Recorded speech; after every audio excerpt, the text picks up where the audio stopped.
Israel जो वार हो रहा है गाजा के साथ में, क्या ग्लोबल और इंडियन स्टॉक मार्केट पे और भी अदर चीजों पे क्या इम्पैक्ट ला सकता है?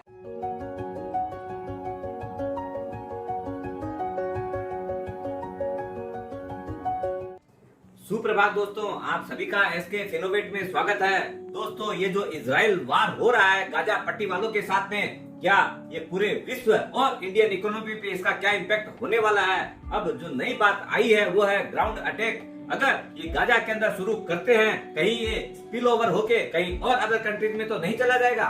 ये जो इजराइल वार है बहुत तरीके से बहुत ही महत्वपूर्ण है। इससे अपने इंडियन और ग्लोबल इक्विटी मार्केट के ऊपर अपना जो मेटल है, पर्टिकुलरली गोल्ड प्राइसेस है, क्रूड ऑयल है या फिक्स्ड इनकम जो इंस्ट्रूमेंट्स है, बॉन्ड यील्ड वगैरह, इन सब पे क्या इम्पैक्ट हो सकता है? क्यों कि ये सब चीजें जहाँ पर भी जियोपॉलिटिकल सिचुएशन खराब हुई है, वहीं पे सारी चीजें विपरीत दिशा में चलने लग जाती है। इस कड़ी में सबसे महत्वपूर्ण जो कंट्री है वो है ईरान।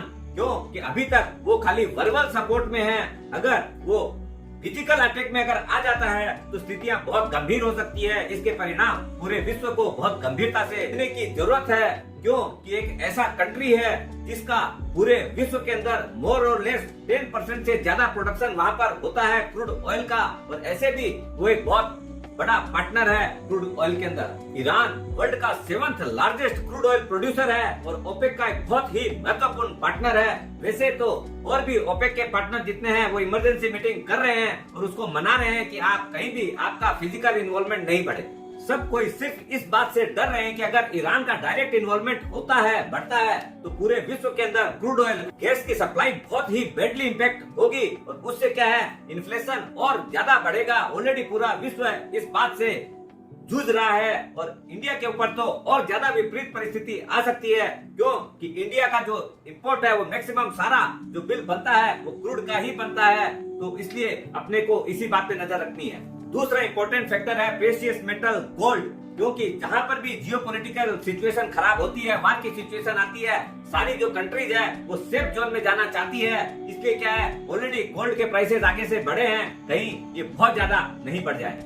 तीसरा और महत्वपूर्ण फैक्टर है वो है बॉन्ड यील्ड्स। जहाँ पर भी आप देखेंगे सिचुएशन खराब होती है तो कंट्रीज के जो लोग हैं वो अपना इक्विटी इन्वेस्टमेंट जो है वो बॉन्ड में कन्वर्ट कर लेते हैं, क्योंकि वो ज्यादा सेफर रहते हैं। क्यों कि एज ए क्वालिटी अपना इक्विटी ऑलवेज रिस्क की कैटेगरी में आता है। जब देखेंगे लोग कि अगर यील्ड ज्यादा बढ़ी हुई है तो उनको फिक्स रिटर्न ज्यादा मिल रही है, तो उन लोग जो पैसा विड्रॉ करते हैं तो अक्रॉस ग्लोब एंड इंडिया में हो सकता है इक्विटी मार्केट थोड़ा डिप्रेस्ड हो सकता है। और एक जगह जहां पर बहुत बड़ी रिस्क आती है वो है मैन्युफैक्चरिंग सेक्टर। क्योंकि बहुत चीजों जो है वो आपका क्रूड ऑयल से रिलेटेड है, उसमें भी मेनली बेसिकली 3 सेक्टर हैं जो बहुत बड़े इम्पैक्टेड हो सकते हैं। पहला सेक्टर है केमिकल, दूसरा है ऑयल एंड गैस, तीसरा है डिफेंस सेक्टर। दोस्तों, केमिकल का ऑलरेडी आपने देखा होगा, करीब करीब जो छोटी कंपनियां हैं उसमें तो 8-10% की भी कमी आई है, और जो मेजर कंपनियां हैं वहाँ पर 2-5% का ऑलरेडी रिडक्शन हो चुका है। कारण उनका जो बेस रॉ मटेरियल है वही आपका क्रूड से रिलेटेड है।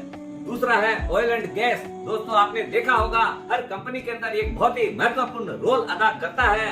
इसके अंदर क्या है, अपनी मैन्युफैक्चरिंग कॉस्ट जब बढ़ जाती है और हो सकता है कंपैरेटिवली उन लोग फिनिश प्रोडक्ट का दाम नहीं बढ़ा पाते हैं, तो प्रॉफिटेबिलिटी बहुत बुरी तरीके से इम्पैक्ट होती है। हो सकता है 1-2 क्वार्टर खराब हो जाए।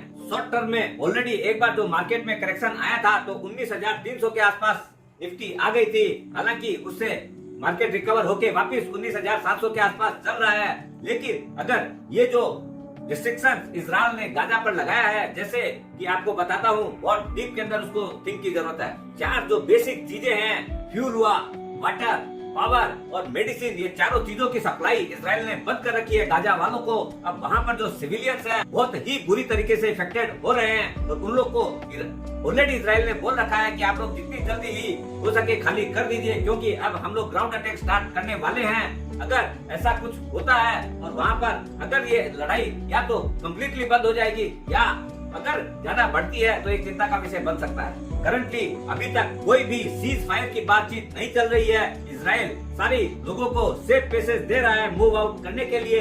अब ये देखने का विषय है कि आगे क्या होने वाला है। वैसे आप जानते हैं ट्रेडिशनली ये सब हिकुप्स आते रहते हैं। जो लॉन्ग टर्म इन्वेस्टर है उनको तो कोई चिंता का विषय नहीं है। अगर कहीं भी मार्केट डाउन होता है तो ये एक अपॉर्चुनिटी रहेगी, क्योंकि और सारे जितने भी फैक्टर्स हैं वो अपनी जगह सही चल रहे हैं। स्वस्थ रहिए, मस्त रहिए। अगर ऐसी कोई अपॉर्चुनिटी आती है तो उसको इनकेस जरूर करिएगा।